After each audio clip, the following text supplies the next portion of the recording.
Hello and welcome to SPIAS। दोस्तों, आप सभी का स्वागत है हमारे चैनल पे। आज से हम एक नया सीरीज़ स्टार्ट करने जा रहे हैं। इस सीरीज़ के तहत हम 2026 में आने वाले एग्जामिनेशंस, मेनली यूपीएससी का सिविल सर्विसेज एग्जामिनेशन, स्टेट के PCS के एग्जामिनेशंस, चाहे वो BPSC के एग्जामिनेशन हो या UPPCS के एग्जामिनेशन हो, इन सभी की तैयारी हम करने वाले हैं, वो भी बिल्कुल बेसिक लेवल से। अगर अब तक आपने इन एग्जामिनेशंस का प्रिपरेशन स्टार्ट नहीं भी किया है तो भी कोई बात नहीं, हम बिल्कुल ज़ीरो लेवल से स्टार्ट करने जा रहे हैं ताकि आप सभी को बिल्कुल अच्छे से समझ में आ जाए। आपने अभी अभी चाहे 12th पास किया हो या ग्रेजुएशन किया हुआ हो, या अगर आपका फर्स्ट या सेकंड अटैम्प्ट कोई सा भी अटैम्प्ट क्यों ना हो, आप सभी के लिए ये सीरीज़ बहुत ज़्यादा इंपॉर्टेंट रहने वाला है। इसका हमने नाम क्या रखा है, प्रोएक्टिव सीरीज़ करके नाम रखा है। ठीक है, इस सीरीज़ के तहत हम कोशिश करेंगे कि हर एक सब्जेक्ट को कंप्लीट करवाया जाए। और आप सभी को पता है कि यूट्यूब चैनल पे आप सभी को लगभग बहुत सारे ऐसे चैनल्स हैं जहाँ पे हर एक सब्जेक्ट लगभग कवर करवाया गया है, तो हमारे ही चैनल पे आप क्यों देखें ना, ये क्वेश्चन आता है। देखो, एक तो रीज़न ये है कि हम अपने चैनल पे बहुत ही हाई क्वालिटी में कंटेंट आप सभी के सामने पेश करेंगे, और ये बिल्कुल फ्री होने वाला है। ठीक है, ये सारा चीज़ बिल्कुल फ्री होगा, और फ्री होने का मतलब ये बिल्कुल भी नहीं है कि क्वालिटी से हम कॉम्प्रोमाइज़ करेंगे। दूसरा, हम कोशिश करेंगे कि टेस्ट सीरीज़ वगैरह भी यहाँ पे सॉल्व करवाया जाए। ये एक तरह का वन स्टॉप डेस्टिनेशन होगा। हर एक चीज़ आपको इस एग्ज़ाम के प्रिपरेशन के लिए एक ही चैनल पे मिल जाएगा। और इसीलिए सबसे पहले जो हमने सब्जेक्ट स्टार्ट किया है वो है इकोनॉमी का। आज इकोनॉमी का लेक्चर नंबर 1 है। ठीक है, हम इकोनॉमी चाहते तो किसी भी बुक से करवा सकते थे, लेकिन हमने इकोनॉमी मुरनाल सर का जो हैंड आउट आता है, अगर आप सभी को नहीं पता मुरनाल सर के बारे में, तो वो एक बहुत फेमस टीचर है इकोनॉमी के। उनका एक हैंड आउट आता है। अब वो जो लेटेस्ट वाला चल रहा है वो है इस समय PCB 14 के नाम से, यानी पोस्ट कोरोना बैच 14 जो उनका चल रहा है, उसका उन्होंने हैंड आउट बनाया हुआ है। अगर आपने इससे पहले प्रिपरेशन कर रखा है, यानी PCB 13 वगैरह पढ़ रखा है, तो आपको ज़रूरत नहीं है कवर करने का। ठीक है, अगर आपको एक चीज़ और बता दूं, तो आपको इसके ट्रैप में बिल्कुल नहीं फंसना है कि ये PCB 14 है, हमको 6 महीने बाद PCB 15 आ जाएगा तो 15 करना होगा, फिर 16 आ जाएगा 16 करना होगा, ऐसा नहीं है। बेसिक आप सभी का अगर एक बार आपको कवर हो गया, उसके बाद आप सभी को दोबारा करने की ज़रूरत नहीं है। जो भी नया अपडेट आता है वो करंट अफेयर के साथ साथ अपडेट हो जाएगा। ठीक है, हम PCB 14 स्टार्ट करने वाले हैं, लेकिन आप सभी को ये बता दूं पहले मैं कि इसमें ना प्री का अलग आता है और मेंस का अलग हैंड आउट आता है। सिर्फ प्री का ही बात करें हम तो लगभग 1200 प्लस पेजेस हैं इसमें। अब 1200 प्लस पेजेस देखने में ज़्यादा लग रहा है, लेकिन क्योंकि हाई क्वालिटी कंटेंट है इसके अंदर, इसमें आपको अब तक का यानी 2025 तक के सारे PYQs कवर्ड हैं। ठीक है, वो भी टॉपिक वाइज PYQs कवर्ड हैं। हम जैसे जैसे टॉपिक कंप्लीट करेंगे वैसे वैसे उनके प्रीवियस ईयर क्वेश्चंस भी साथ में लगाते रहेंगे। और क्योंकि इसमें बहुत सारी चीज़ें हिंदी में भी कुछ दे रखा है, इस वजह से पेजेस अपने आप ज़्यादा हो जाता है। लेकिन हम बहुत ही आसान शब्दों में कोशिश करेंगे कि आपको अच्छे से समझा सकें। और अगर आपको फिर भी कुछ भी डाउट हो तो आप प्लीज़ कमेंट सेक्शन में पूछिएगा। और आप हमारे टेलीग्राम चैनल संकल्प पथ IAS, जिसका कि लिंक आप सभी को डिस्क्रिप्शन बॉक्स में मिल जाएगा, उसको भी ज़रूर से ज्वाइन कर ले ताकि आप सभी को सारा अपडेट वहाँ पे मिल जाए। और वहाँ पे ग्रुप भी है जिसमें कि आप डिस्कस कर सकते हैं ना, एक पीयर ग्रुप टाइप का, और अपने सजेशंस वगैरह दे सकते हैं। ठीक है, अब इकोनॉमी या कोई भी सब्जेक्ट स्टार्ट करने से पहले हमको ये ज़रूर पता होना चाहिए कि उसका सिलेबस क्या है। तो अगर हम UPSC पॉइंट ऑफ व्यू से बात करें, ठीक है, आज का ये वीडियो हो सकता है थोड़ा लेंदी बने, और क्योंकि आज हम बेसिक ओरिएंटेशन टाइप ये सेशन है ना, और कुछ हम कवर भी करेंगे, तो इस वजह से आप प्लीज़ इस वीडियो को लास्ट तक ज़रूर देखिएगा, बहुत काम का वीडियो है आपके लिए। तो अगर हम प्री के सिलेबस की बात करें UPSC में इकोनॉमिक्स का, तो आप देख पाएंगे economics and social development, sustainable development, poverty, inclusion, demographics, social sector initiative etcetera. ये है आपका प्री में इकोनॉमी का सिलेबस। हम पूरा इकोनॉमी का सिलेबस कंप्लीट करने जा रहे हैं, पहले प्री के लिए, फिर हम मेंस के लिए भी करेंगे। क्या हम ये जो PCB 14 जो करने जा रहे हैं, क्या इसमें मेंस का कवर नहीं है? तो ऐसा नहीं है, इसमें मेंस का भी कवर है, लेकिन आप सभी को पता है कि मेंस क्योंकि डिस्क्रिप्टिव होता है तो हम उसको डिस्क्रिप्टिव पॉइंट ऑफ व्यू से भी कवर करेंगे। ठीक है, अगर हम प्री में बात करें तो कितने क्वेश्चंस पूछे जाते हैं इकोनॉमिक्स के, तो यार प्री में अगर आप देखोगे ना तो इकोनॉमिक्स के लगभग 20 से 25 क्वेश्चन हर साल पूछे जाते हैं। सोचो ये कितना ज़्यादा इंपॉर्टेंट है। इसमें एग्रीकल्चर वगैरह सब मिला के मैं बता रहा हूँ। ठीक है, हर साल ये वेरी कर सकता है, लगभग इतने क्वेश्चंस इसमें पूछे जाते हैं। अब हम बात करें मेंस का ना, क्योंकि इकोनॉमी मेंस में भी पूछा जाता है और बहुत ज़्यादा इंपॉर्टेंट है। पेपर 4 GS 3 का अभी हाल में ही मेंस का भी एग्जामिनेशन हुआ है, जिसमें कि लगभग 7 क्वेश्चंस पूछे गए हैं इकोनॉमिक्स से।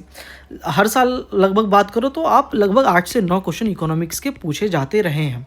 मेंस के सिलेबस में आप देखोगे तो Indian economy, issues relating to planning, mobilisation of resources, growth, development and employment, उसके अलावा inclusive growth, issues arising from it, फिर गवर्नमेंट की बजटिंग पे, बजट पे पूछा जाता है। फिर एग्रीकल्चर में अगर हम बात करें, मेजर क्रॉप्स के पैटर्न्स अपने कंट्री में, different type of irrigation system, transport, marketing, agricultural produce ना, subsidies, minimum support price, MSP, PDS जो सिस्टम है, फूड प्रोसेसिंग, ठीक है। और बाकी के ये सारे topics mains point of view से इंपॉर्टेंट है, तो इसमें हम मेंस भी कवर करने वाले हैं। तो आप सभी बिल्कुल भी निश्चिंत रहें, कोई आपको दिक्कत वाली बात नहीं है, हर एक चीज़ हम कवर करने वाले हैं। और मैं कोशिश करूंगा कि हफ्ते में कम से कम 2 वीडियो तो ज़रूर लेके आऊँ। आप कहोगे ये हो सकता है कम हो जाए, धीरे धीरे हम जो है वो बढ़ाएंगे वीडियोस पर वीक में लाने की, ज़्यादा से ज़्यादा कोशिश करेंगे। और इस बार बिल्कुल कोशिश करेंगे कि हमारा टाइम से कंप्लीट हो जाए सारा का सारा syllabus with test series and questions के साथ में, ताकि आप बिल्कुल अच्छे से प्रिपेयर हो पाएँ। इसीलिए हमने इस सीरीज़ का नाम भी क्या रखा, प्रोएक्टिव। तो हमको प्रोएक्टिव तरीके से तैयार रहना है। और अगर आप बिल्कुल अच्छे से तैयार हो ना, तो आप कोई सा भी एग्ज़ाम ज़रूर से निकाल सकते हो। देखो, लास्ट में एक लक फैक्टर ज़रूर होता है, लेकिन अपनी तरफ से तो प्रिपरेशन आपको 100% देना पड़ेगा ही। और अगर वो आप देते हो, हर तरफ से तैयार रहता हो, तो मतलब 99.9% चांसेस है कि आप किसी भी एग्ज़ाम को क्लियर ज़रूर से कर लो, ठीक है। ये है अपना मुरनाल सर का इकोनॉमी का हैंड आउट PCB 14, ठीक है। अब मैं PCB 14 के बारे में भी थोड़ा सा एक जानकारी दे देता हूँ। सर ने जो है ना क्या कर रखा है, इसको आप एक बुक की तरह समझो सर, इकोनॉमी की। और इसको सर ने 6 पार्ट में डिवाइड कर रखा है, ठीक है, जिसको कि क्या कहा गया, पिलर्स कहा गया है। Pillar 1, pillar 2, pillar 3, pillar 4, pillar 5, pillar 6। और हर एक पिलर को सब पार्ट्स में डिवाइड किया जा चुका है, 1A1, 1A2 ना, 1B1, 1B2 ऐसे करके, ठीक है, ताकि मतलब पढ़ने में आसानी हो आप सभी को, ठीक है। तो आज जो है हम पिलर 1A1 जो है पढ़ने वाले हैं, मनी बार्टर टू बिटकॉइन, ठीक है। मतलब बहुत ही ज़्यादा स्टार्टिंग से स्टार्ट करेंगे कि इकोनॉमी का जो सबसे बेसिक यूनिट होता है, जहाँ से स्टार्ट होता है, कहाँ से, मनी से, वहाँ से हम कवर करने वाले हैं, ठीक है। तो अब हम स्टार्ट करते हैं आज के लेक्चर को, मेन टॉपिक पे आ जाते हैं। अब तक तो मैंने आपको ओरिएंटेशन में बता दिया है कि क्या क्या चीज़ें हम कवर करने वाले हैं इस पूरे सीरीज़ में। हर एक सब्जेक्ट कवर करेंगे, ठीक है, चाहे वो हिस्ट्री हो, ज्योग्राफी हो, पॉलिटी हो, इन्वायरमेंट हो, साइंस एंड टेक्नोलॉजी हो, करंट अफेयर्स हो, ठीक। तो 1A1 पिलर को हम स्टार्ट करते हैं। यहाँ पे ना टेबल ऑफ कंटेंट्स जो इंडेक्स है वो बहुत ज़्यादा इंपॉर्टेंट होता है, क्योंकि इंडेक्स से ना आप रिवीजन भी कर सकते हो आगे। अगर अब बात करें कि ये आपको PDF कहाँ से मिलेगा इसका, तो यार आपको बता दूं कि इसका ना सर का बुक भी आता है एक, ठीक है, इकोनॉमी का, इसी PCB के नाम से ही आता है। अभी लेटेस्ट वाला आ चुका है मार्केट में, चाहे तो आप वो भी परचेज़ कर सकते हैं, ऑफलाइन आपके पास वो बुक आ जाएगा। अगर आप ऑनलाइन PDF की बात करें तो ये आपको बहुत सारे टेलीग्राम चैनल्स पे मिल जाएगा, और अगर आप कहो तो मैं अपने वाले टेलीग्राम चैनल पे भी इसको प्रोवाइड कर दूंगा, ठीक है। तो स्टार्ट करते हैं हम क्या क्या कवर करने वाले हैं। तो बार्टर सिस्टम, उसके डिसएडवांटेजेस को, मनी का क्या फंक्शन होता है, मनी का इवोल्यूशन कैसे हुआ, मतलब आज जो आप देखते हो पेपर करेंसी, जो आप 10-20 रुपए का नोट या 1-2 रुपए का सिक्का देखते हो, आज अभी तक हम वहाँ पे कैसे पहुँचे हैं ना, उसकी थोड़ी सी हिस्ट्री को हम जानेंगे, तभी आपको अच्छे से पूरी ये अर्थव्यवस्था जो इकोनॉमी है ना, उसका जो चेन है उसको आपको अच्छे से समझ में आ जाएगा कि ये इकोनॉमी असल में काम कैसे करती है। अभी लेटेस्ट में टैरिफ वगैरह आप सभी न्यूज़ में देखते होंगे, जो USA के साथ हमारा चल रहा है डिस्प्यूट, वो सब आपको अच्छे से समझ में आ जाएगा जब अगर आपने एक बार इकोनॉमी को अच्छे से कवर कर लिया है तो, ठीक है। Commodity money, metallic money, fiat money किसको कहते हैं, लीगल टेंडर, ठीक। उसके अलावा जो आई प्रॉमिस टू पे द बियरर लिखा होता है नोट पे, उसका क्या मतलब होता है। फिर डीमोनेटाइजेशन के बारे में भी हम जानेंगे कि उससे क्या फ़ायदा हुआ हमारे देश को या क्या नुकसान हुआ। अभी आप देखते होगे कि 2000 का नोट हमको नहीं मिलता है मार्केट में, तो वो क्यों नहीं मिलता, उसका क्या रीज़न है। फिर बैंक मनी, डिपॉजिट मनी क्या एक ही होता है, क्या फ़र्क होता है इन सब में, ठीक है। जो भी हम डिमांड ड्राफ्ट या ओवरड्राफ्ट का आपने सुना होगा ना, अगर आप स्कूल कॉलेज में फ़ीस जमा करते हो तो डीडी के थ्रू भी जमा किया जा सकता है ना डिमांड ड्राफ्ट का, वो भी हम समझेंगे। उसके अलावा जो एनपीसीआई है, जो भी आप यूपीआई वगैरह यूज़ करते हो तो उसको किसने बनाया ना, उसका क्या फंक्शन है, वो हर एक चीज़ हम समझेंगे। प्री सैंक्शन क्रेडिट लाइन किसको कहते हैं, डायरेक्ट बेनिफिट ट्रांसफ़र, आपने ये बार बार सुना होगा कि डीबीटी सरकार द्वारा डायरेक्ट बैंक ट्रांसफ़र किया जाता है पैसे को, तो वो भी समझेंगे। ई रूपी के बारे में आपने सुना होगा, उसको देखेंगे हम।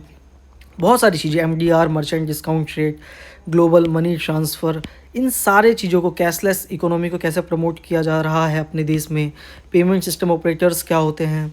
फिर उसके अलावा डिजिटल पेमेंट जो होता है वो, क्रिप्टो करेंसी और ब्लॉकचेन टेक्नोलॉजी के बारे में भी हम जानेंगे। आपने बहुत सुना होगा क्रिप्टो करेंसी के बारे में ना, बिटकॉइन वगैरह के बारे में, ठीक है। उसके अलावा सीबीडीसी क्या है, सेंट्रल बैंक डिजिटल करेंसी, अपने देश का क्या कोई अब तक है क्रिप्टो करेंसी या नहीं है, अपने देश में क्या बिटकॉइन की मान्यता है या फिर नहीं है, क्या वो इलीगल है, फंजिबिलिटी किसको कहते हैं, ठीक है। ये हर एक चीज़ हम 1A1 में कवर करने वाले हैं। और आज हम देखते हैं 1A1, शायद इस वीडियो में पूरा ना हो पाए, मैं कोशिश करूंगा कि ना वीडियो बहुत ज़्यादा लेंथी भी ना हो, ताकि आपको ऐसा ना हो कि आप बोर ही हो जाओ और मतलब देखो ही ना। तो मैं ट्राई करूंगा कि लगभग 1 घंटा आवर या उससे ज़्यादा का वीडियो ना बने ना, क्योंकि देखो अगर वीडियो का टाइम कम रखेंगे तो सीधी सी बात है नंबर ऑफ़ वीडियोज़ ज़्यादा बनेंगे, वीडियो का टाइम ज़्यादा रखेंगे तो नंबर ऑफ़ वीडियोज़ कम होंगे लेकिन टाइम ज़्यादा लगेगा, तो कोई फ़र्क नहीं पड़ता इससे, ठीक है। तो चलिए अब स्टार्ट करते हैं। इसमें जैसे मैंने आप सभी को क्लियर बता दिया है, इसमें प्री का कवर्ड है सब कुछ, मेंस के लिए अलग से हम करेंगे उसमें, ठीक है, साथ साथ में। फिर मिथ्स के बारे में बताया गया यहाँ पे कि अब ऐसा नहीं है कि इकोनॉमी में सिर्फ और सिर्फ कंसेप्ट ही पूछा जाता है, इसमें ना आपका जो अपडेटेड कंटेम्प्रेरी करंट अफेयर्स है, फैक्ट्स है, वो भी बहुत ज़्यादा पूछा जाता है। इसमें फैक्ट्स भी बहुत पूछे जाते हैं, जैसे कि एग्जांपल्स के तौर पे, अगर अभी तो आपको कुछ भी नहीं पता होगा इसलिए अच्छे से समझ में ना आए, लेकिन अगर आप क्वेश्चंस जैसे हम टॉपिक्स कवर करेंगे फिर आपको समझ में आएगा कि बहुत ज़्यादा फैक्चुअल क्वेश्चंस भी अब इकोनॉमी में पूछने लग गया है यूपीएससी। सोचो ना यार, उसको भी क्वेश्चंस बनाना है, ठीक है, तो वो कहाँ से पूछेगा। अगर हम लेटेस्ट 2025 की बात करें तो 1A1 से नेफ्ट आरटीजीएस पे क्वेश्चन पूछा था, यूपीआई पे क्वेश्चन पूछा था, 1B1 में सेबी से रिलेटेड क्वेश्चन पूछा था, 1B2 में आरबीआई से रिलेटेड, 1C में भी सेबी बॉन्ड होल्डर इन सब से रिलेटेड, 2B में एग्रीकल्चर सबसे रिलेटेड। देखो इसमें ना एग्रीकल्चर भी इंक्लूडेड है, ठीक है, तो इसके लिए आपको कहीं और जाने की ज़रूरत नहीं है। एफडी, बजट, क्लासिफिकेशन, आईबीआरडी के लोन्स 3 में, 4A में गोकुल मिशन पे पूछा था, 4B में सर्कुलर इकोनॉमी सब पे क्वेश्चन पूछा था, पीएम सूर्य घर जो है स्कीम उस पे पूछा था, इंफ्रास्ट्रक्चर पिलर 5 में। तो स्कीम्स पे भी जो क्वेश्चंस पूछे जाते हैं वो भी इस पिलर्स में कवर्ड हैं, ठीक है। अब तक के 2025 तक के क्वेश्चंस इसमें कवर्ड हैं, तो इस बात का आपको इसमें ध्यान रखना है, जिसमें कि सबसे इंपॉर्टेंट जो पिलर है वो पिलर 1 है, मनी, बैंकिंग, फाइनेंस, इंश्योरेंस, जो कि अभी हम कवर कर रहे हैं। हर साल लगभग 7 से 10 क्वेश्चन इसी पिलर से पूछा जाता है, डायरेक्टली इनडायरेक्टली। 2025 की बात करें तो लगभग 7 क्वेश्चन पूछा गया है इसमें। पिलर 2 बजट है, जिसमें उसमें लगभग 6 क्वेश्चन पूछा गया है। पिलर 3 की बात किया जाए तो जिसमें ज़्यादा इसका यूटिलिटी नहीं है, लगभग 1-2 क्वेश्चन पूछा जा रहा है, पहले ज़्यादा पूछा जाता था, ठीक है। पिलर 4 की बात किया जाए तो लगभग 4 से 5 क्वेश्चंस इसमें भी पूछे जाते हैं। इंफ्रास्ट्रक्चर पिलर 5 की बात करें तो 1 से 3 ये भी लगभग क्वेश्चंस इसमें पूछे जा रहे हैं। पिलर 6 की बात करें तो ये प्री पॉइंट ऑफ व्यू से इंपॉर्टेंट नहीं है, मेंस पॉइंट ऑफ व्यू से ज़्यादा इंपॉर्टेंट है, लेकिन हम इस हिसाब से नहीं करने वाले। हम टोटल पिलर 6 तक अच्छे से कंप्लीट करेंगे। यूपीएससी का कुछ भरोसा नहीं है कि वो कुछ भी पूछ सकता है। जैसे कि अगर आप देखो तो पिलर 2 जो है ना बजट वाला, इसमें लगभग क्वेश्चन इन्होंने कम पूछना चालू कर दिया था, 1, 3, 1, 0, फिर देखो एकदम से 6 क्वेश्चन पूछ लिए इस साल इन्होंने। तो यूपीएससी का कुछ भी भरोसा नहीं है भाई ना, इसीलिए क्या कहा जाता है इसको, अनप्रेडिक्टेबल सर्विस कमीशन कहा जाता है। तो हमको उसी को प्रेडिक्ट करना है, ठीक है। जिसने अच्छे से प्रेडिक्ट कर लिया उसका नहीं पार, हर चीज़ कवर करना पॉसिबल नहीं है। तो अब हम सीधे स्टार्ट करते हैं मनी बार्टर टू बिटकॉइन पे। अब हम अपने कंसेप्ट्स पे आ चुके हैं, टॉपिक्स पे आ चुके हैं, ठीक है। कुछ भी डाउट हो प्लीज़ कमेंट सेक्शन में पूछिएगा आप सभी, ठीक। तो अब हम बात करते हैं बार्टर सिस्टम और इसके डिसएडवांटेजेस को। देखो जब चालू हुआ होगा, पृथ्वी चालू हुआ, मतलब लोगों ने ट्रेड करना चालू किया, किसी को एक दूसरे को सामान चाहिए होता था तो वो किस सिस्टम का इस्तेमाल करता था, वो इस्तेमाल करता था बार्टर सिस्टम का, जिसको कि हिंदी में क्या कहा जाता है, वस्तु विनिमय प्रणाली कहा जाता है। अब ये सिस्टम होता क्या है, ये सिस्टम काम कैसे करता है, उसको हम एक बार समझ लेते हैं। देखो क्या होता है ना, मान के चलो कोई पर्सन है ए, कोई पर्सन है बी। अब ए के पास जो है ना वो है समझो ओनियन, और बी के पास क्या है, पटैटो है ना, आलू है। अब मान के चलो ए को चाहिए था पटैटो और बी को चाहिए था ओनियन, तो ये क्या करेंगे, एक दूसरे के साथ एक्सचेंज कर लेंगे कि भाई तू मुझको अपना ओनियन दे दे और तू मुझको अपना पटैटो दे दे। ठीक है, तो इसी को क्या कहा जाता है, बार्टर सिस्टम कहा जाता है, कि मैंने अपना सामान उसको दे दिया, उसने अपना सामान मुझको दे दिया, तो हम दोनों का जो नीड है वो फुलफिल हो गया। ठीक है, अब इसमें क्या हुआ, बहुत सारी प्रॉब्लम्स हैं इस सिस्टम में, जिसमें डिसएडवांटेजेस बहुत ज़्यादा हैं। अब डिसएडवांटेजेस क्या है, डिसएडवांटेजेस इसमें ये है कि डबल कोइंसिडेंस ऑफ वांट चाहिए, डबल कोइंसिडेंस चाहिए। डबल कोइंसिडेंस का मतलब क्या है, डबल कोइंसिडेंस का मतलब ये है कि भाई आपको अगर पटैटो चाहिए तो सामने वाले पे पटैटो होना भी तो चाहिए, तभी तो आप लोगे। और सामने वाले को ऑनियन चाहिए, मतलब जो आपके पास है वो सामने वाले को चाहिए। लेकिन ऐसा ज़रूरी है कि वो ऐसा हो ही, ज़रूरी नहीं है। हो सकता है कि आपको पोटैटो चाहिए और आपको ऑनियन देना है, लेकिन आपको ऐसा कोई मतलब आदमी मिले ही ना कि जिससे आप पोटैटो ले ले और उसको ऑनियन दे दे ना। तो इसके लिए क्या होना चाहिए, डबल कोइंसिडेंस होना चाहिए कि उसको भी वही चाहिए जो आपके पास हो और आपको भी वही चाहिए जो उसके पास हो। तो ये इसका क्या है, एक ड्रॉबैक है, डबल कोइंसिडेंस ऑफ फंड। दूसरा, सर्च कॉस्ट और ट्रांजैक्शन कॉस्ट बहुत ज़्यादा है। क्या होता है, मैं अगर आज के समय अगर बाकी सिस्टम होता और मान के चलो कि आपको जो है कोई सामान चाहिए था और आपके पास जो सामान है वो देना था किसी को, लेकिन वो बंदा आपको इस शहर में नहीं मिला तो आपको दूसरे शहर जाना पड़ा। तो भाई अगर आप बाइक या कार से जाओगे दूसरे शहर वो सामान देने के लिए, तो आपका जो पेट्रोल का खर्चा आएगा नहीं आएगा, डीजल का खर्चा आएगा नहीं आएगा।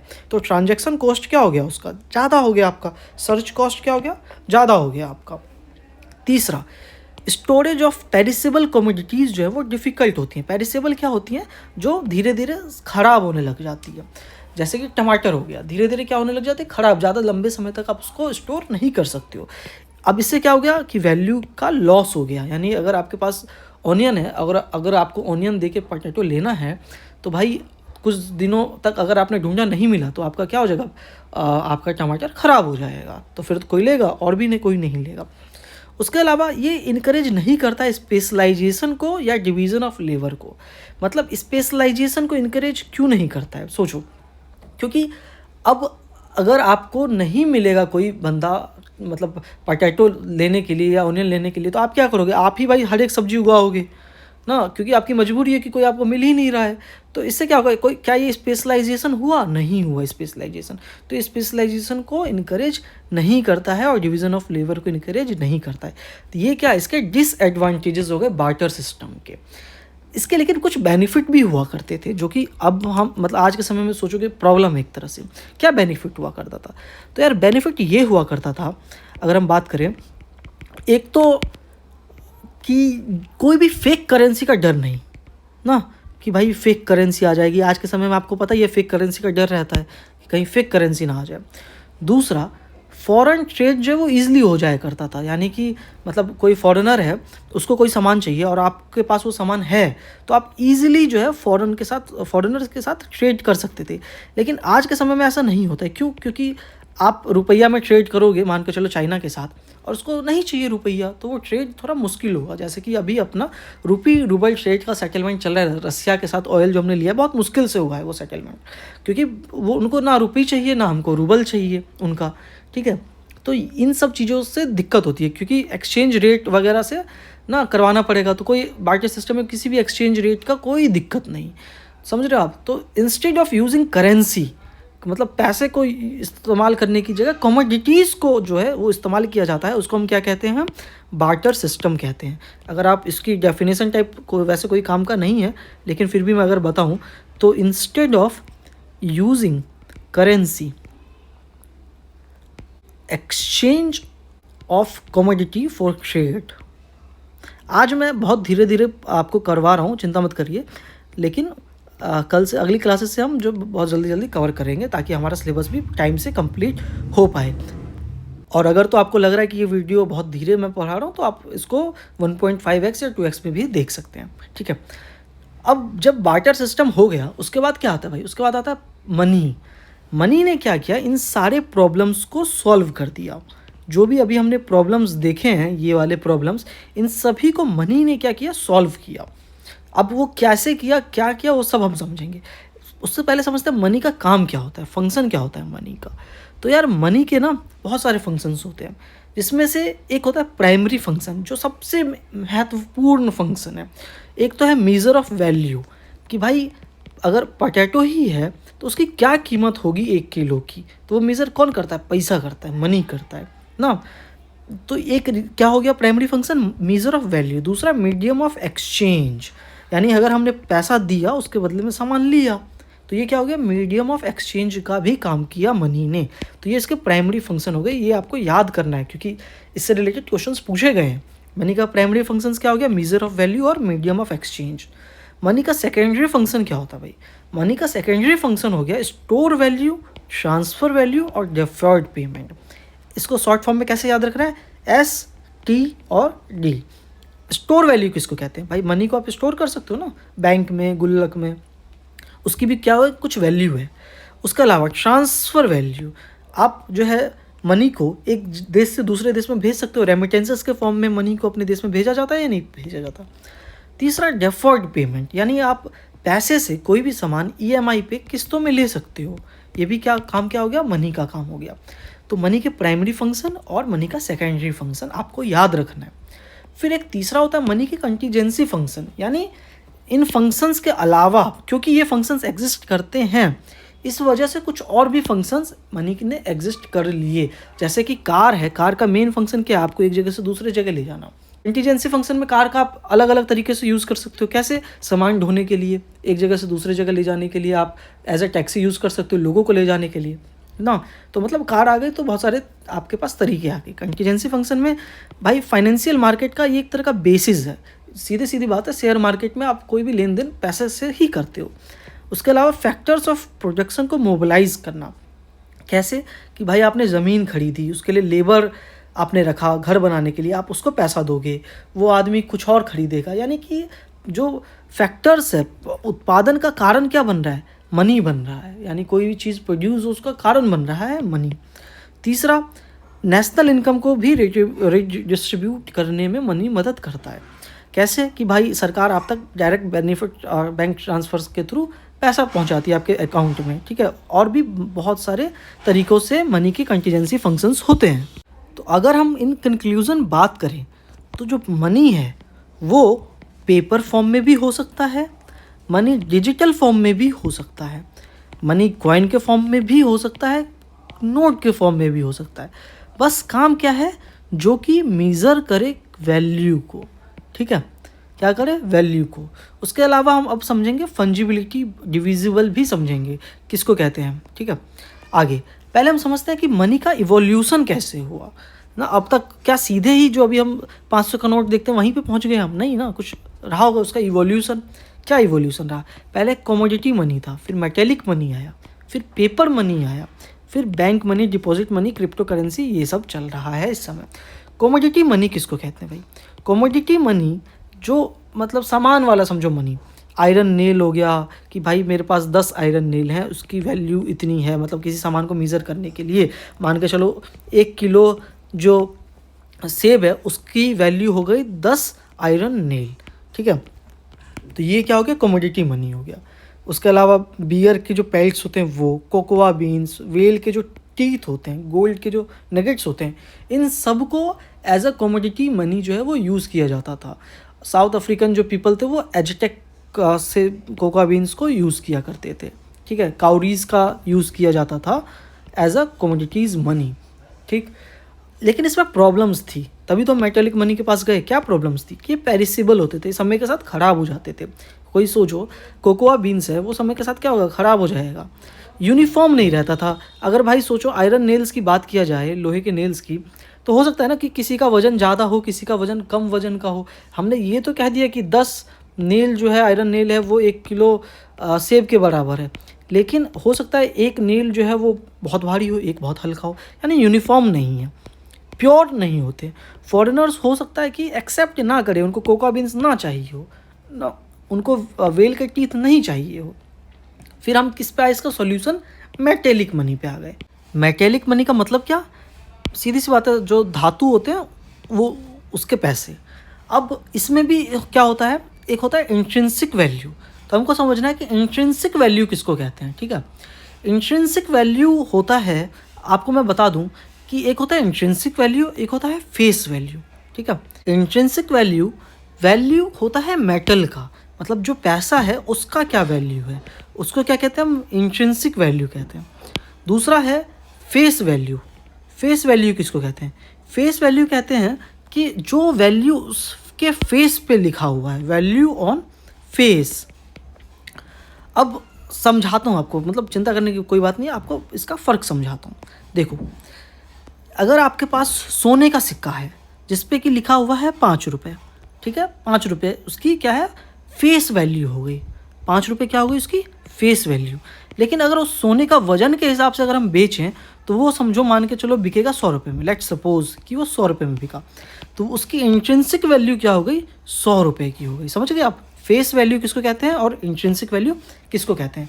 तो बहुत बार ऐसा क्या होता है कि इंट्रिंसिक वैल्यू जो है वो उसकी ज़्यादा होगी देन द फेस वैल्यू, उसको हम कहेंगे क्या, फुल बॉडीड कॉइन कहेंगे, उसको हम कहेंगे क्या, फुल बॉडीड कॉइन कहेंगे। तो ऐसा ही मेटेलिक मनी के क्या होते हैं, इंट्रिंसिक वैल्यू भी होता है कुछ ना कुछ उस, जैसे अब पेपर समझो है, पेपर नोट है, उसका क्या कोई इंट्रिंसिक वैल्यू होगा, आप खुद सोचो। पेपर को क्या आप बेच के पैसा कमाओगे, तो आप कहोगे यार कबाड़ी में बेच देंगे, यार कबाड़ी के लिए आप 1 किलो नोट बेचोगे तब ना कुछ 5-10 रुपये मिलेगा, लेकिन वैसे उसका कुछ इंट्रिंसिक वैल्यू है नहीं है, ठीक है। अगर आप पहले समय के राजाओं सब की बात करो तो वो इन गोल्ड के नगेट्स पे उस पर अपना रुपया लिख के कुछ मार्क लगा के उसको मतलब एज अ करेंसी यूज़ करते थे, यूनिफॉर्मिटी और ट्रस्ट के लिए ना, यूनिफॉर्म एक तरह से रहता था वो। इंडो ग्रीक जो किंग्स थे, कुषाण किंग्स जो थे, उन्होंने गोल्ड के कॉइन्स इशू किए थे। अच्छा, इससे ना आपको ये भी पता चलेगा कि इतिहास में, हिस्ट्री में जिन राजाओं ने गोल्ड के कॉइन इशू किए थे, समझो पैसे वाले होंगे। फिर जो राजा आगे सिल्वर पे, फिर ना ब्रोंज पे, इन सब पे आ गए, यानी क्या हो गई, उनकी राजशाही कमज़ोर होती चली गई। तो ये भी एक तरीका है पता लगाने का। गुप्ता ने भी गोल्ड के कॉइन इशू किए थे जिसपे कि वीणा बजाते हुए थे किंग, एनिमल को शूट करते हुए थे किंग, अपने वाइफ के साथ खड़े होते, ये उस पर सिम्बल्स थे।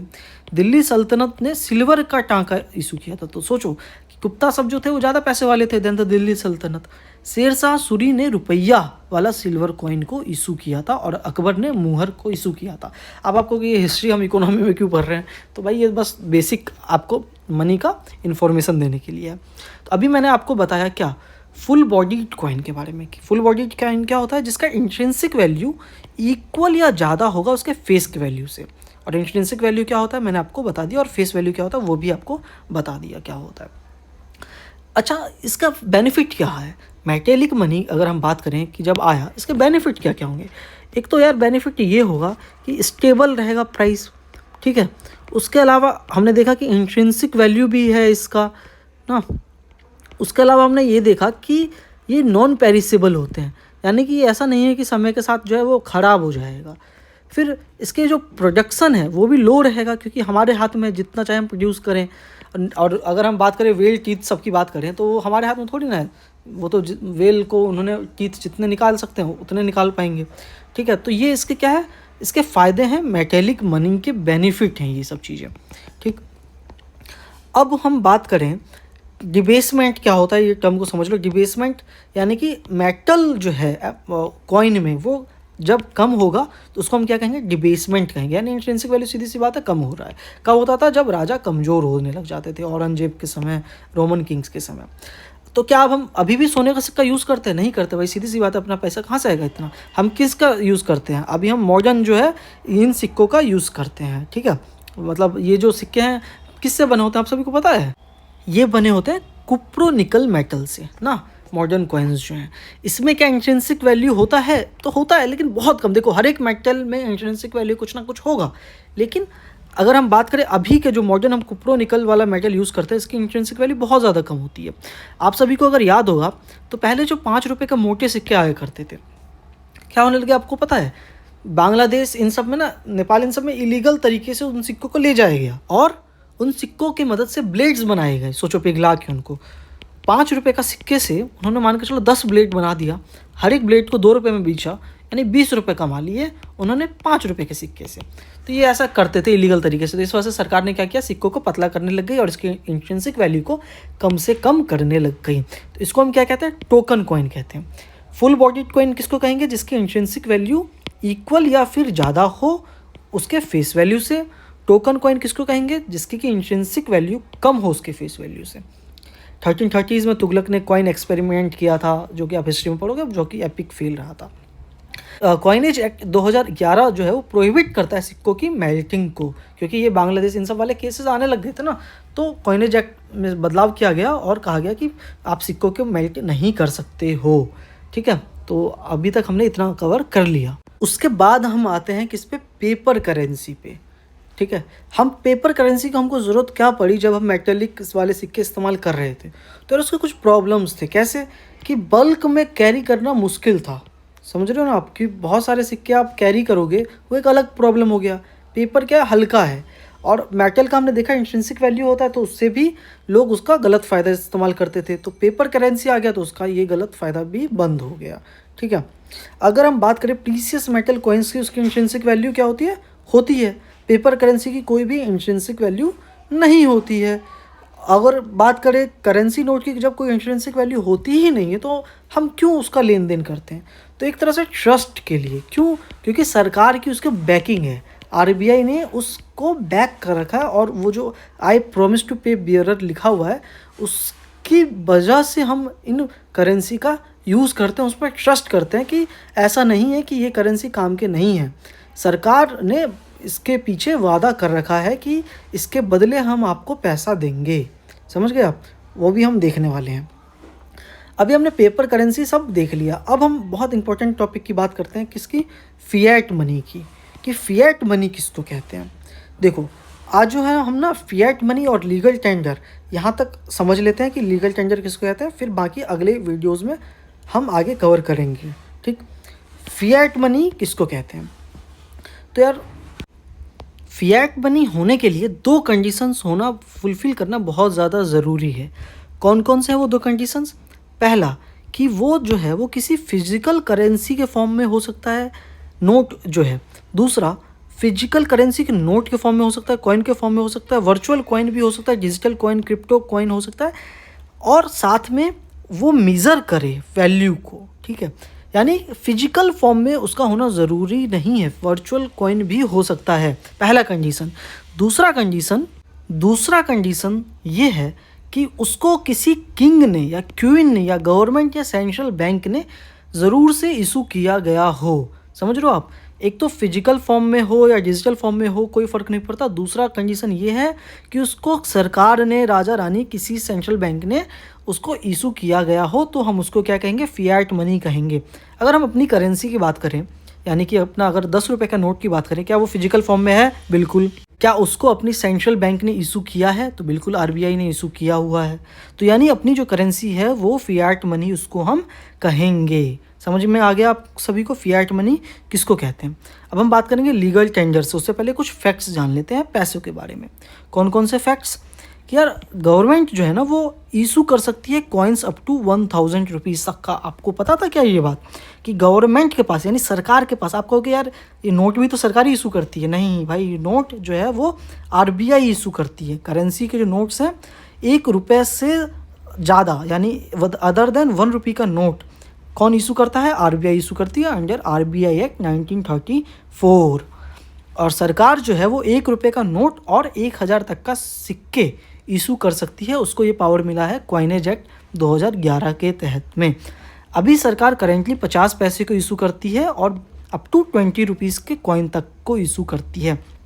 आप कहोगे कि 50 पैसे का तो मेरे को अब सिक्का दिखता नहीं है कहीं पे, और अगर कहीं पे है भी किसी के पास, वो मार्केट में लेके जाए तो कोई दुकान वाला नहीं लेगा, तो यार उसके खिलाफ आप केस करो, कुछ भी करो, लेकिन 50 पैसे का जो सिक्का है अभी भी सरकार के हिसाब से फिएट मनी है और लीगल टेंडर है। लीगल टेंडर किसको कहते हैं हम अभी बात करते हैं। ठीक है, आपको ये भी ध्यान रखना है कि ₹1 का जो नोट होता है ना उसको साइन किया जाता है बाय फाइनेंस सेक्रेटरी, और ₹1 के नोट पे कभी नहीं लिखा होता कि आई प्रॉमिस टू पे बियरर, क्योंकि ये जो प्रॉमिस है वो आरबीआई करता है। और आरबीआई एक का नोट ही इशू नहीं करता, इस वजह से 1 रुपये के नोट पे ये नहीं लिखा होता है। ठीक है, आई प्रॉमिस टू पे बियरर का मतलब क्या होता है वो भी डिटेल में जानेंगे, लेकिन अभी आप इतना समझो कि आरबीआई ने ये वादा दिया है आप सभी को कि उसके बदले वो आपको अलग से पैसा देगी। यानी अगर आपके पास 500 रुपये का नोट है और वो नोट फट जाता है, आप बैंक में जाओ, 500 के बदले आपको 100 के 5 नोट ले लो। ठीक है, तो ये आपको आरबीआई ने वादा किया है इसका, आई प्रॉमिस टू पे बियरर। यहाँ पे तो सिर्फ मैंने एक ही आपको केस बताया कि फट गया नोट, बहुत सारे ऐसे केसेस हो सकते हैं। अब बात करते हैं लीगल टेंडर। तो किसी भी नोट को लीगल टेंडर बनने के लिए, ठीक है, 2 कंडीशन इसमें भी होती हैं। कौन कौन से 2 कंडीशन? पहला कि वो फिएट मनी होना ही चाहिए, और फिएट मनी होने के लिए 2 कंडीशंस कौन सी थी? कि वो फिज़िकल या डिजिटल फॉर्म में हो। ठीक है, दूसरा क्या कंडीशन था? कि वो किसी सेंट्रल बैंक ने इशू किया हो, या गवर्नमेंट ने, या किंग ने, नहीं, इनमें से किसी ने इशू किया हो इसको, वो हो गया फिएट मनी। ठीक है, और दूसरा कंडीशन क्या होता है लीगल टेंडर होने के लिए? पहला कंडीशन तो हो गया फिएट मनी, दूसरा कंडीशन ये होता है कि वो लीगली वैलिड होना चाहिए लेन देन के लिए थ्रू आउट द कंट्री, और दूसरी पार्टी जो है वो other party can't refuse to accept it, दूसरी पार्टी मना नहीं कर सकती लेने से। तो वो क्या हो गया आपका, ये अगर दोनों कंडीशन फुलफ़िल हो गई तो उसको क्या कहेंगे हम कि कोई भी करेंसी क्या है वो उसको लीगल टेंडर मिला हुआ है। समझ में आप सभी को आया ना?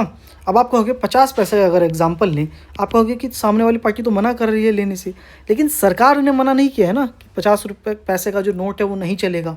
समझ में आया आप सभी को? तो इसीलिए 50 पैसा भी अभी भी लीगल टेंडर है। अब हम एक एक करके समझते हैं कि कौन सा लीगल टेंडर है, कौन सा नहीं है। ठीक है, बहुत आसान शब्दों में, क्या अपना जो Indian rupee currency coin note है, क्या वो फिजिकल फॉर्म में है? बिल्कुल है। क्या वो सेंट्रल बैंक द्वारा इशू किया गया है? बिल्कुल किया गया है। तो यानी कि वो फिएट मनी हुआ? बिल्कुल हुआ। क्या वो लेन देन किया जा सकता है सरकार ने जो कॉइनेज एक्ट सब लेके आई है उसके तहत में? क्या वो लीगली वैलिड है? तो बिल्कुल लीगली वैलिड है। लीगली वैलिड है तो क्या हो गया आपका? लीगल टेंडर हो गया। समझ में आया आप सभी को? अब हम बात करते हैं डीमोनेटाइज्ड 500 हज़ार के नोट की। क्या वो फिजिकल फॉर्म में थे? बिल्कुल थे। क्या सेंट्रल बैंक ने इशू किया था? बिल्कुल किया था। तो क्या वो फिएट मनी हुआ? बिल्कुल हुआ। लेकिन प्रेजेंटली क्या वो लीगली वैलिड हैं? नहीं है। सरकार ने क्या किया, उसकी लीगली वैलिड उसको ख़त्म कर दिया। क्या वो लीगली वैलिड नहीं रहे? तो क्या वो लीगल टेंडर रहे? नहीं रहे। इसीलिए 500 का 1000 का डीमोनेटाइज नोट नहीं चलता है। सरकार ने कानून लेके आके इसको लीगली वैलिड करार हटा दिया उसका। अब हम डॉलर युआन सब की बात करें अपने देश में, क्या वो फिजिकल फॉर्म में है? क्या उसको किसी सरकार ने इशू किया है? बिल्कुल किया है। तो फिएट मनी भी हुआ। क्या प्रेजेंट में वो अपने देश में क्या लीगली वैलिड है? नहीं है भाई। अपने देश में डॉलर क्या आप आम मतलब लेन देन में इस्तेमाल कर सकते हो? नहीं कर सकते हो, लीगल वैलिड नहीं है। तो अपने देश में ये लीगल टेंडर नहीं है। अब बात करते हैं गवर्नमेंट सिक्योरिटीज़, ट्रेजरी बिल, इन सब का आपने नाम सुना होगा। ठीक है, कि इनको कौन इशूज़ करता है मैं आप सभी को बताऊंगा। अभी हल्के में बता देता हूँ कि गवर्नमेंट इशूज़ करती है गवर्नमेंट सिक्योरिटीज़, ट्रेजरी बिल, ये लॉन्ग टर्म शॉर्ट टर्म के सरकार के बॉन्ड होते हैं। प्राइवेट सेक्टर्स जो इशू करती है वो होती हैं बॉन्ड या फिर शेयर्स, प्राइवेट सेक्टर इशू करती है। ठीक है, अभी हल्के में मैंने बता दिया। क्या ये फिजिकल फॉर्म में या डिजिटल फॉर्म में होते हैं? तो भाई नहीं। ट्रेजरी बिल्स जो है ना एक तरह के फ्यूडिशरी मनी होते हैं, यानी पेपर रेसिप्ट होते हैं वो ना। वो कोई ऐसा नहीं होता कि इस तरीके का मनी जिसकी कि आप मेज़र कर सको वैल्यू को। आप क्या गवर्नमेंट सिक्योरिटी से अपने घर की वैल्यू को मेज़र कर पाओगे कि ये 50 लाख का है, 50 लाख का ये गवर्नमेंट सिक्योरिटी है? नहीं किया जाता। क्या इसको सरकार ने इशू किया है? बिल्कुल किया है। फिएट मनी हुआ? नहीं हुआ। फिएट मनी नहीं हुआ तो लीगल टेंडर भी नहीं हुआ। सेम केस शेयर बॉन्ड वगैरह की बात किया जाए तो मैंने बताया कि ये तो प्राइवेट सेक्टर इशू करता है, तो फिजिकल फॉर्म में है शेयर्स, लेकिन ये इसका क्या ये वैल्यू मेज़र करता है? नहीं करता है। तो क्या इसको सरकार ने इशू किया है? नहीं किया है। फिएट मनी भी नहीं हुआ, लीगल टेंडर भी नहीं हुआ। बिटकॉइन की चलो बात करते हैं। बिटकॉइन क्या फिजिकल डिजिटल फॉर्म में है और वैल्यू भी मेज़र करता है बिटकॉइन की। ये इतने लाख रुपए का बिटकॉइन है, इसकी मतलब अगर आपकी घर की कीमत बिटकॉइन में नापा जाए तो नाप सकते हो। उसके अलावा क्या सेंट्रल बैंक या गवर्नमेंट ने इशू किया अपने देश में? नहीं किया है। तो फिएट मनी भी नहीं हुआ और अपने देश में बिटकॉइन भी लीगली टेंडर नहीं है। ठीक है। तो बिटकॉइन फियाट मनी भी नहीं है, इस वजह से वो लीगल टेंडर नहीं है। लेकिन अगर आप बात करो एल सल्वाडोर एक देश है, वहाँ पे उसको लीगल टेंडर करार दिया गया है। अगला कोमेमोरेटिव कॉइन। कोमेमोरेटिव कॉइन के बारे में आपने सुना होगा कि सरकार जो है वो किसी के याद में, आपने सुना नहीं है कि कुछ सिक्के जारी करती है। तो क्या वो फियाट मनी होता है? बिल्कुल होता है, क्योंकि वो फिजिकल या डिजिटल फॉर्म में होता है और दूसरा सरकार ने इशू किया हुआ है। लेकिन क्या आप उसको दुकान पे ले जाके उससे सामान खरीद सकते हो? तो नहीं खरीद सकते हो। क्यों? क्योंकि वो लीगल टेंडर नहीं है, अनलेस गवर्नमेंट उसको नोटिफाई ना करे, मतलब आरबीआई या गवर्नमेंट की, उसको अगर हम लीगल टेंडर बना देते हैं तो वो क्या हो जाएगा, लीगल टेंडर वाला सिक्का हो जाएगा। आप सभी ने देखा हो शायद कि किसी धार्मिक स्थल पे आप जाते हो, जैसे माँ वैष्णो देवी या किसी और जगह, तो वहाँ पे आपको उन मैया सबके फ़ोटो के, भगवान के फ़ोटो के सिक्के मिलेंगे। और वो क्या होते हैं, बहुत बार लीगल टेंडर होते हैं, मतलब सरकार नोटिफाई करती है कि इन सिक्कों को आप जो है इस्तेमाल कर पाओगे सामान की लेन देन में। तो वो कमेमोरेटिव कॉइन भी लीगल टेंडर बन जाते हैं, आप सामान खरीद सकते हो। लेकिन बहुत सारे ऐसे होते हैं जो लीगल टेंडर नहीं होते हैं और जिनसे आप सामान परचेस नहीं कर सकते हो। ठीक है। अभी लीगल टेंडर के अगर हम आगे बात करें, तो क्या हम चेक, क्रेडिट कार्ड सबको फीस देने के लिए इस्तेमाल करते हैं, तो वो लीगल टेंडर क्यों नहीं है, वो फिएट मनी क्यों नहीं है? क्योंकि हमने बात की कि मनी जो है क्या करता है, वैल्यू को मीज़र करता है। चेक हो गया या क्रेडिट कार्ड हो गया, वो क्या वैल्यू को मीज़र कर पाएगा? नहीं कर पाएगा कि ये 2 कप चाय जो है वो उस 3 चेक के बराबर है। ऐसा थोड़ी ना होता भाई कि एक चाय मतलब इतना चेक के बराबर है। लेकिन पैसा में होता कि ये 2 कप चाय 10 रुपये के बराबर है, तो ये वैल्यू को मीज़र करता। समझ में आप सभी को आ गया होगा कि ये चेक वगैरह क्यों नहीं होते लीगल टेंडर, भले ही फिजिकल फॉर्म में होने के बावजूद भी, और बाकी अपने सिक्के क्यों होते हैं लीगल टेंडर। ठीक है।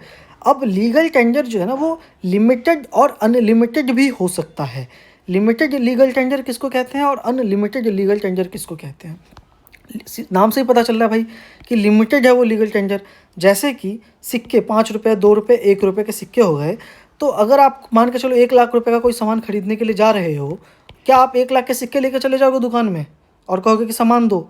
नहीं, सरकार ने उस पर लिमिटेड लीगल टेंडर लगा रखा है कि कॉइनेज एक्ट में लिखा गया है साफ साफ कि 1 रुपये का सिक्का जो है वो सिर्फ और सिर्फ 1,000 तक ही आप इस्तेमाल कर सकते हो, अप टू 1000 एक का। 50 पैसे के अगर बात करें तो अप टू 10 रुपीज़ तक। 50 पैसे से कम के जो है वो 2011 में विड्रॉ कर लिए गए थे एज अ लीगल टेंडर। ठीक है, आपको ये ध्यान रखना है, कॉइनेज एक्ट में ऐसा लिखा गया है। इसके क्या है, लिमिटेड लीगल टेंडर होते हैं। दूसरा, अनलिमिटेड लीगल टेंडर क्या होता है भाई? अनलिमिटेड लीगल टेंडर, आप जो 200 रुपये का नोट या 500 रुपये का नोट इस्तेमाल करते हो, या 10 रुपये का, 20 रुपये का नोट इस्तेमाल करते हो, जितना चाहे आप इस्तेमाल करो उसको। कितने भी नोट अगर आपके पास हो तो आप इस्तेमाल कर सकते हो, किसी भी तरीके का रेस्ट्रिक्शन नहीं है। लेकिन आप कहोगे यार कि मतलब हम 10 लाख रुपए तक का अगर हम कोई सामान खरीदने जाएँ तो क्या 10 लाख का नोट लेकर चले जाएँ? कोई दिक्कत नहीं है, ये तो ब्लैक मनी टाइप, ऐसा कुछ दिक्कत नहीं हो जाएगा? तो हाँ भाई, बिल्कुल हो जाएगा। कहने को तो ये अनलिमिटेड लीगल टेंडर हैं, लेकिन आपको ये भी ध्यान रखना है कि सरकार ने फाइनेंस एक्ट 2017 में कह रखा है कि कैश ट्रांजैक्शन सिर्फ और सिर्फ 2 लाख तक के ही अमाउंट के लिए किया जा सकता है। 2 लाख या 2 लाख से कम अमाउंट के लिए। उससे ज़्यादा का अगर अमाउंट के लिए अगर आपको कोई सामान खरीदना है तो आप ऑनलाइन पेमेंट या चेक, डीडीज़ वगैरह का यूज़ कीजिए, नहीं तो आपके ऊपर पेनल्टी लगेगी। इसीलिए आपने देखा होगा कि बहुत सारे स्कूल कॉलेजेस में जहाँ पे फ़ीस 2 लाख या इससे ज़्यादा का होता है ना, वहाँ पे आपने देखा होगा कि लिखा होता है कि अगर आप जो है कैश करोगे तो आपको मतलब 1000 या 10,000 रुपये तक का पेनल्टी भी साथ में देना पड़ेगा। साफ साफ उसमें लिखा हुआ होता है। ठीक है, तो लिमिटेड और अनलिमिटेड लीगल टेंडर आपको पता चल गया। और ये रुपए नोट छापने का किसके पास हक है? आरबीआई के पास हक है, आरबीआई एक्ट 1934 के हिसाब से। और कोई सामने वाली पार्टी मना नहीं कर सकती। Lender can't refuse to accept it. दुकानदार को ये पैसे नोट लेना ही पड़ेगा अपना डेट सेटल करने के लिए, कोई सामान सेटल करने के लिए। अब देखो, इससे रिलेटेड ना 1-2 क्वेश्चन सॉल्व कर लेते हैं। और पहला क्वेश्चन प्री 2018 में पूछा गया है, which correctly describe the meaning of legal tender money, the money which is tendered in court of law to defray the fees of legal case, the money which a creditor is under compulsion to accept in settlements of his claim, the bank money in form of check, draft, bill of exchange, etc., the metallic money in circulation in a country. आप चाहे तो video को pause करके इसका answer दे सकते हैं, मैं आपको आंसर बताता हूँ। क्वेश्चन पूछा गया कि कौन सा डिस्क्राइब करता है correct meaning of legal tender. हमने देखा था लीगल टेंडर होने के लिए फिएट मनी होना चाहिए, दूसरा other parties can't refuse to accept it ना। इसमें से चारों में से आपको कौन सा लग रहा है मिलता जुलता? क्या मेटेलिक मनी जो सर्कुलेशन में है उसको हम क्या लीगल टेंडर कह देंगे? उसका ये करेक्टली डिस्क्राइब करता है। बैंक मनी चेक के फॉर्म में है, इसके फॉर्म में वो तो लीगल टेंडर होता भी नहीं है। The money which a creditor is under compulsion to accept in settlement of his claim, यानी ऐसा मनी जो क्रेडिटर है वो कंपल्सन में रहे कि एक्सेप्ट करो आप अपने क्लेम एक्सेप्ट करने में। ठीक है, तो ये वाला ऑप्शन बेस्ट डिस्क्राइब करता है इस लीगल टेंडर को। The money which is tendered in court of law to defray the fees of legal cases, ये भी नहीं इसका ऑप्शन हुआ। अब आपको क्या ये पता है क्रेडिटर और डेबिटर किसको कहेंगे? भाई क्रेडिटर अगर आपको इसका मतलब नहीं पता, मैं बता रहा हूँ। क्रेडिटर का मतलब होता है ऋणदाता, मतलब कि जिसने कि लोन आपको दिया हुआ है, या फिर आप कह सकते हो पैसा लेने वाला। जिसने आपको लोन दिया है वही पैसा लेगा ना, तो पैसा लेने वाले को हम क्या कहते हैं? क्रेडिटर कहते हैं। ठीक है, और डेबिटर किसको कहते हैं? जिसने जो पैसा दे रहा है। ठीक, ये टर्म इकोनॉमी का आपको समझ में आ जाना चाहिए। और आंसर भी जिसका सही है भाई, बहुत बहुत बधाई आप सभी को, यानी टॉपिक आपको अच्छे से समझ में आ गया। एक और क्वेश्चन देखते हैं, यूपीएससी सीडीएस 2011 में पूछा गया ये। तो देख रहे हो आप, सीडीएस के भी क्वेश्चंस इसमें इंक्लूडेड हैं। Consider the following statement.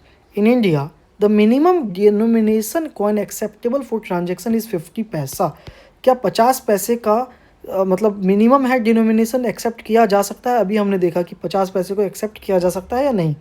दूसरा, कॉइन बिलो 50 पैसा is not a legal tender for payment. 50 पैसे से बिलो लीगल टेंडर नहीं है। बहुत आसान सा क्वेश्चन है या नहीं? वीडियो पॉज करके आंसर आप बताइए, मैं आप आंसर बताता हूँ। हमने देखा था कि 50 पैसा अभी भी लीगल टेंडर है, और 50 पैसे से कम की बात करें तो वो लीगल टेंडर नहीं है। 2011 में क्या किया गया था? 50 पैसे से कम के सिक्के को लीगल टेंडर हटा दिया गया था उसका। तो यानी दोनों स्टेटमेंट क्या हैं अपने? सही हैं, यानी option B, both 1 and 2 are the correct, जिसका सही फिर से बहुत बहुत बधाई। अब आगे हम आरबीआई की इनिशिएटिव्स और बाकी चीज़ों को जो भी हमने इंडेक्स में देखा था उसको जानेंगे अपने नेक्स्ट वीडियो में से। दोस्तों अभी का जो आज का मैंने ये वीडियो बनाया है, ये एक तरह का समझो ओरिएंटेशन सेशन भी था, और जिसमें हमने बहुत ज़्यादा नहीं, बहुत थोड़ा सा ही, भले ही कुछ टॉपिक्स को हमने कवर किया है। ठीक है, इसमें मैंने आपको आज के लेक्चर में ये भी बता दिया कि हम क्या क्या करने वाले हैं, कैसे करने वाले हैं। इकोनॉमी हमने ही क्यों स्टार्ट की, ये स्टार्ट ही पीसीबी क्यों किया है। अगर आपको कुछ भी डाउट हो प्लीज़ कमेंट सेक्शन में पूछिए। कुछ भी सजेशन देना हो कि मैं अपने इस वीडियो को और किस तरीके से और ज़्यादा बेहतर बना सकता हूँ, तो आप प्लीज़ सजेशन दीजिए। और रेगुलर रहूँगा मैं इस बार बिल्कुल। साथ में टेलीग्राम चैनल पे आप ज़रूर से ज्वाइन कर लीजिए, और अगर आपको हमारा ये इनिशिएटिव अच्छा लगे तो प्लीज़ इस चैनल को भी ज़रूर से सब्सक्राइब कीजिए। ठीक है, चैनल अभी नया है तो आप सभी के सपोर्ट की बहुत ज़्यादा ज़रूरत है हमें। साथ में बेल आइकन दबाना ये तो बताने की ज़रूरत है ही नहीं। ठीक है, तो टेलीग्राम चैनल को ज़रूर से ज्वाइन कीजिए, वहाँ पे भी आप अपने सजेशंस वगैरह दे सकते हैं। तो मिलते हैं अपने अगले वीडियो में, तब तक के लिए बहुत बहुत धन्यवाद। और एक चीज़ और बता दूँ मैं कि टेलीग्राम चैनल पे ही आपको ये अपडेट मिलेगा कि अगला जो वीडियो है, अगला लेक्चर कब आएगा। तो इसके लिए भी टेलीग्राम बहुत ज़्यादा इंपॉर्टेंट है, वहाँ पे ज्वाइन कर लीजिए। मिलते हैं अगले वीडियो में, तब तक के लिए बहुत बहुत धन्यवाद।